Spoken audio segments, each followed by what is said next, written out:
Long before the first Europeans set foot on American soil, the indigenous people who lived there had spent centuries perfecting the art of combat. From the Mourning Wars to the French and Indian War, Native American soldiers proved themselves capable of immense cunning and incredible feats of military prowess. So, today we're going to take a look at the guerrilla military tactics of Native American tribes. But before we get started, be sure to subscribe to the Weird History channel. After that, leave a comment and let us know what other battlefield topics you would like to hear about. Okay, prepare for battle.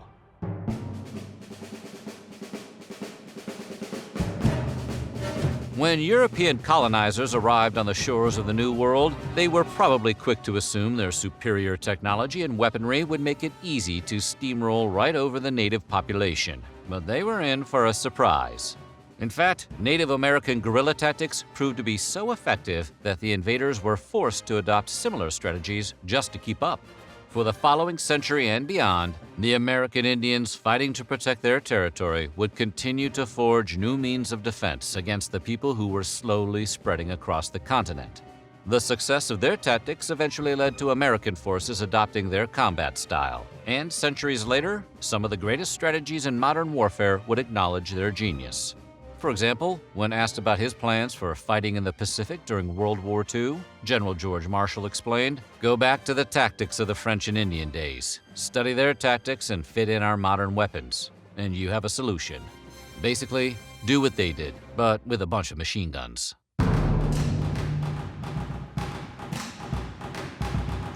It's often said that size does matter, usually in reference to pickup trucks, cheeseburgers, and atomic monsters. But bigger isn't always better. For example, whether they were mounting an offensive on open terrain or striking from wooded territory, Native American soldiers tended to rely on small raiding parties and quick-hit strategies. These quick, targeted raids could be devastatingly effective, and more often than not, the striking force barely experienced any losses. Attacks often took place just before dawn, with warriors brandishing bows and clubs while rushing the enemy, who was presumably just sitting down to do their crossword with the morning coffee. Indigenous tribes also knew it was wise to keep their warriors motivated. Therefore, rewards were often given to those who took someone out in such a raid. These lightning tactics and early morning raids were not random, but rather part of a carefully laid battle strategy designed to preserve the lives of their warriors. The tactic predated the arrival of European settlers, but even after they encountered the foreign soldiers, Native Americans still focused on preserving their own combatants' lives. Later chiefs would refine these older tactics, but they still used ambushes whenever possible. This overwhelming emphasis on keeping their soldiers alive meant there was no shame in retreating to fight another day. If the odds didn't look good, they were encouraged to beat feet back to base camp. The only shame was in surrender, so, don't get caught.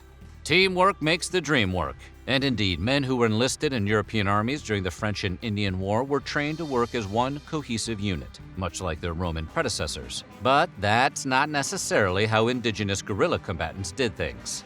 In the Native American tradition, men fought independently of their fellow warriors. Chiefs could instruct their men on the ultimate goals of the conflict and a general idea of what to do. But once their men hit the field, it was every warrior for himself. Kind of sounds like Little League soccer. You'd think this would lead to chaos on the battlefield, but the natives' ability to think and act independently while working toward a common goal actually just confounded the rigid European forces. The system also produced all-stars like a modern-day sports franchise, and warriors who managed to distinguish themselves on the battlefield won acclaim among the tribes.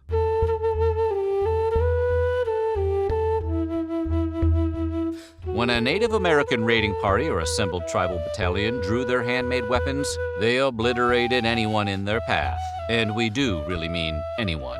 Women and children weren't necessarily spared.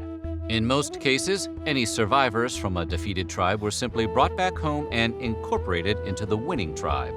But at least one Native American nation took a darker approach. The Iroquois were known for systematically harming any warriors they captured in battle, sometimes going as far as burning them alive. That's pretty harsh. More often than not, raids were initiated as an act of revenge, intended to make amends for casualties suffered by an attacked tribe. This means that captives were often taken back to the prevailing tribe's home in order to fill the spot of a lost relative. So basically, if an enemy tribe killed your brother, you launch a raid and take a prisoner, and boom, you've got a new brother. That may be a bit of an oversimplification, but several people who ended up assuming the role of a deceased person were adopted wholly, even going so far as to marry into the tribe. European settlers weren't excluded from this treatment. More than a few actually found themselves being full-fledged members of whatever tribe had originally captured them. You know, like in that John Wayne movie, where he's searching for his niece. What was that one called again?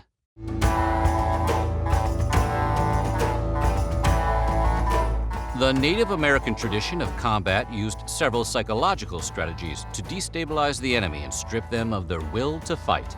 In other words, they did some intense things to try and scare the hell out of their opponents and make them give up. One of the most popular methods of scoring a terrified response was the practice of scalping. And if that don't scare you, nothing will. While often taken as a prize in combat or to frighten the populace, scalps also served a valuable social purpose in Native American cultures. They were hung in villages, given to spouses, and even traded for rewards, like Pepsi points, only slightly more violent.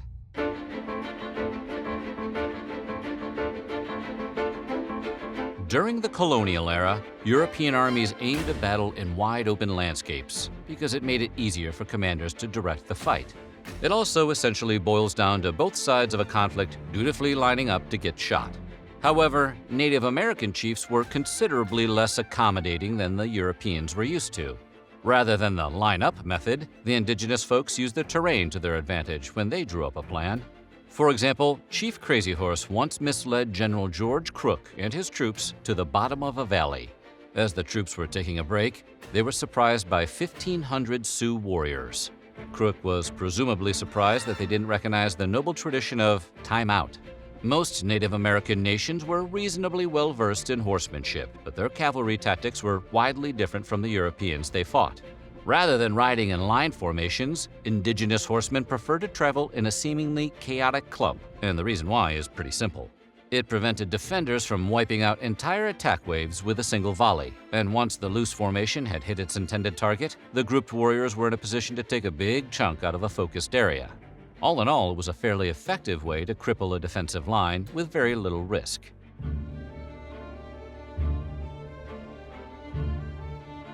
While they did prefer to fight individually, Native American warriors also knew how to follow their chief's lead when the occasion called for it.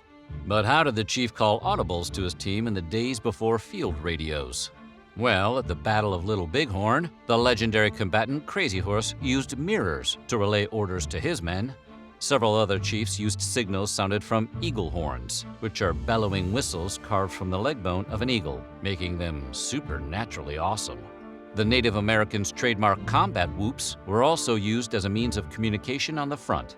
If you have any doubts as to how effective such a system of communication might have been against a technologically superior enemy, go look up what happened to General George Armstrong Custer. Native American tribes would also take control of buglers, the Europeans' preferred method of battlefield communication. Sioux and Cheyenne men would often capture buglers or bring bugles into battle in order to confuse British servicemen.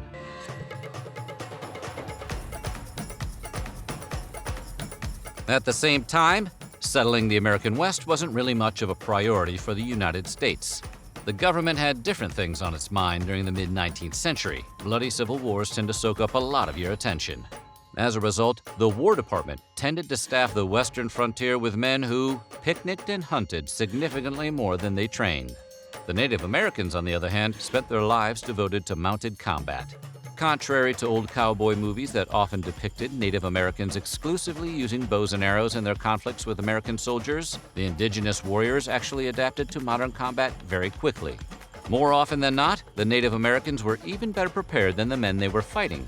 As one member of Custer's 7th Cavalry reported, sending raw recruits and untrained horses to fight mounted Indians is simply sending soldiers to be slaughtered without the power of defending themselves. And he fought with Custer, so he knows what he's talking about. In the years following the French and Indian conflict, even tribes who had allied themselves with the British were taken advantage of.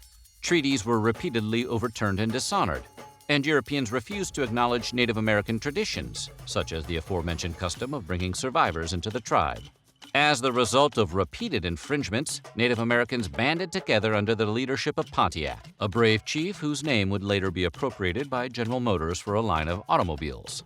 Probably not the tribute he would have chosen, but the Firebird, it's a pretty sweet ride. Having observed the British and French armies in battle, Pontiac educated his men on disciplined formation-based combat. Of course, he injected his own style, instructing his men to form a series of patterns, including half-moons, squares, circles, lines, and columns. These new formations could be shifted on the fly and were even effective on rough terrain.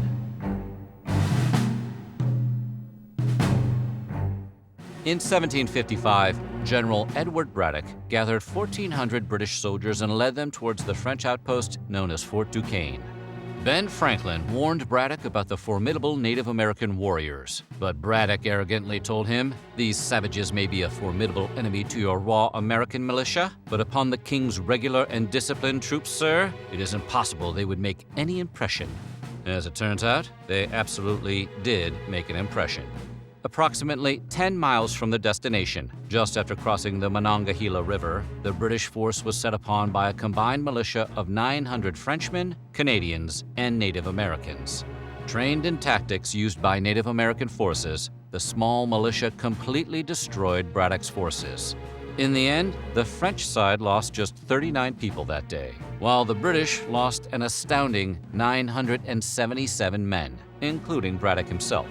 A young lieutenant colonel named George Washington recognized that he was beaten and got his remaining men the heck out of there. The tactical retreat earned him the title of Hero of the Monongahela, which may have been sarcasm. It's genuinely hard to tell. Dubious title notwithstanding, Washington and his commanding officer, General John Forbes, learned an incredibly valuable lesson in the defeat. As General Forbes wrote, "We must comply and learn the art of war from enemy Indians." Washington would later employ many of those indigenous tactics during the American Revolution. He did much better in that war. So what do you think?